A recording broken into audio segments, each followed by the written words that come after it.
Okey. Seperti mana yang komen tadi, mesin ni adalah mesin 4 kaki. Saya boleh review sikit. Cuma sejarah penggunaan mesin ni dengan saya adalah mesin yang saya guna semasa saya bermula mesin yang sama saya guna semasa saya bermula bisnes Kokopit. Dekat sikit, kalau kita tengok mesin ni adalah 4 kaki. Dia upgrade sikit enjin dia kepada 25 horsepower. Okey, kalau kita ikutkan mesin ni punya kemampuan adalah motor 10 ke 15 horsepower. Yang ni adalah 25 horsepower. Okey, saya tak nak cerita pasal saya upgrade body ni.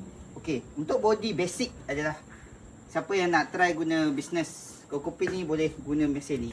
Saya cerita pasal harga lah Okey, harga mesin ni untuk 2026 saya anggarkan sebanyak 18,000 hingga 22,000 ringgit. Itu all in, adalah termasuk motor dan sub tengah ni. Okey. Dan penggunaan dia tidak terlalu heavy.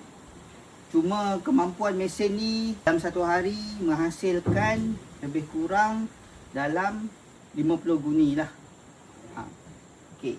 So mesin ni adalah mesin untuk basic ataupun beginner lah, untuk memulakan bisnes Kokopit. Saya dah tak guna lagi mesin ni.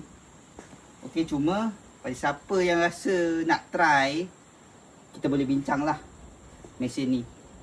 Kita boleh bincang. Cuma siapa yang nak beli baru pun kita boleh bantu untuk buat mesin yang baru lah. Okey. Sekian, terima kasih daripada saya.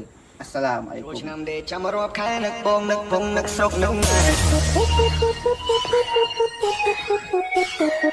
សំលុយតាំងពីឆ្នាំមុនបើសិនមានញីអូនមានប្រពន្ធមួយដែរ